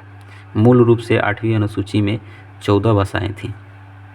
कितनी? 14 भाषाएँ थीं। 1967 ईस्वी में 21वां संशोधन में सिंधी को 19 मतलब स्टार्टिंग में देखिए 22 भाषाओं में 8वीं अनुसूची स्टार्टिंग में 14 को थी, लेकिन 67 में 21वां संशोधन किया गया और सिंधी को जोड़ा गया 1992 में, सॉरी 1967 में। ठीक है, 1967 में 21वां संशोधन में सिंधी को जोड़ा गया। 1992 ईस्वी में 71वां संशोधन किया गया और कोंकणी, मणिपुरी, नेपाली को जोड़ा गया। 4 भाषा जुड़ गया तो 14 4 18 हो गया। और 2003 में 92वां संशोधन किया गया, मैथिली, संथाली, डोगरी और बोडो, फिर 4 को जोड़ा गया। ठीक है, तब जोड़ा गया तो ये होगा 18 4 22। 8वीं अनुसूची में अब शामिल 22 को। तो देखिए कितना आसान तरीके से याद कर सकते हैं। 21-71 संशोधन, 21 से 71 पर टप गया, तो 21वां से 71 संशोधन किया गया। और स्टार्टिंग में 14 था, 14 को में जो स्टार्टिंग में एगो जोड़ा गया, कौन? एगो सिंधी जोड़ा गया 21 में, सिंधी। ओकरा बाद 4 को जोड़ा गया, कोंकणी, मणिपुरी, नेपाली, 3 को जोड़ा गया, कोंकणी, मणिपुरी, नेपाली, कोंकणी, मणिपुरी, नेपाली। ठीक है, उसके बाद जोड़ा गया 4 को, मैथिली, संथाली, डोगरी, बोडो, 8वीं अनुसूची में। ठीक है, तो इस तरीके से 22 भाषाओं को इसमें जोड़ा गया है। 2000 ये 3 में 92वां संशोधन करके जोड़ा गया है। 9वीं अनुसूची, संविधान में यह अनुसूची प्रथम संविधान संशोधन अधिनियम 1951 के द्वारा जोड़ी गई।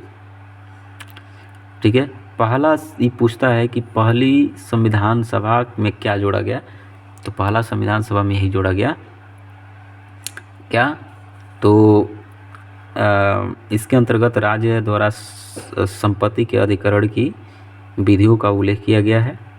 और इस अनुसूची में सम्मिलित विषयों को न्यायालय में चुनौती नहीं दी जा सकती। ठीक है, तो 9वीं अनुसूची में पहले तो पहला संविधान संशोधन के द्वारा जोड़ा गया था 9वीं अनुसूची, ठीक है। पहले 8वीं अनुसूची था, एक अनुसूची और बढ़ा दिया गया और ये अनुसूची बढ़ा दिया गया 1951 में पहली संविधान के प्रथम संशोधन के द्वारा। और वर्तमान में, है ना, इस अधिनियम में, वर्तमान में इस अनुसूची में 284 अधिनियम है, 284। तो इसमें क्या किया गया था, इसमें प्रावधान क्या किया गया था, देखिए इसमें जो था कि राज्य द्वारा संपत्ति के अधिग्रहण की विधियों का उल्लेख किया गया है। संपत्ति के अधिग्रहण की जो कानून है उसके उल्लेख किए गए हैं इसमें। और इस अनुसूची में शामिल विषय को न्यायालय में चुनौती नहीं दी जा सकती। और वर्तमान में बता रहा है कि 284 नियम है, लेकिन आइए एक नोट में जानते हैं कि इसको चुनौती दी जा सकती है। अब तक यह मान्यता था कि संविधान की 9वीं अनुसूची में सम्मिलित कानूनों की न्यायिक समीक्षा नहीं की जा सकती। 11 जनवरी 2007 को संविधान पीठ के एक निर्णय के द्वारा यह स्थापित किया गया है कि 9वीं अनुसूची में सम्मिलित किसी भी कानून को इस आधार पर चुनौती दी जा सकती है कि वह मौलिक अधिकारों का उल्लंघन करता है, तथा उच्चतम न्यायालय इस कानून की समीक्षा कर सकता है। 11 जनवरी 2007 से लागू कर दिया गया कि अगर जो है मौलिक अधिकारों को उल्लंघन करता है वैसा कानून, वैसा चीज़, तो उसे समीक्षा की जा सकती है उच्चतम न्यायालय के द्वारा, ठीक है। आगे देखिए 10वीं अनुसूची, तो आप जानते ही हैं दल बदल के संबंधित है 10वीं अनुसूची। 10वीं अनुसूची में 52वां संविधान संशोधन किया गया। देखिए अब एक बार 9वीं प्रथम अनुसूची जब जोड़ा गया तो 9वीं अनुसूची जोड़ी गई तो प्रथम संशोधन किया गया और इसके बीच में 51 संशोधन हो चुके थे, है ना, संविधान में। तो और 51 संशोधन यानी कि यह बोल रहा है कि यह संविधान में 52वें संशोधन के द्वारा 1985 के द्वारा जोड़ी गई और इसमें दल बदल संविधान का जो है प्रावधान का उल्लेख किया गया है। दल बदल, आया राम गया राम, आगे सब मिलेगा पढ़ने को। 11वीं अनुसूची, यह अनुसूची संविधान में 73वें संविधान संशोधन 1993 के तहत जोड़ी गई। इसमें पंचायती राज संस्थाओं को कार्य करने के लिए 29 विषय प्रदान किए गए। तो 11वीं अनुसूची, इसको जोड़ने पर 11 हो जाए, 11 अनुसूची आ जाएगा। ये बढ़िया ट्रिक है। 9 और 2 11 पूछता है कि इसमें विषय कितने थे, तो विषय की जो संख्या थी उसमें 11 थी, 11 विषय थे। 12वीं अनुसूची संविधान संशोधन में 74वें संविधान संशोधन 1993 के द्वारा जोड़ी गई। इसमें शहरी क्षेत्र की स्थानीय स्वशासन संस्थाओं को कार्य करने के लिए 18 विषय प्रदान किए गए।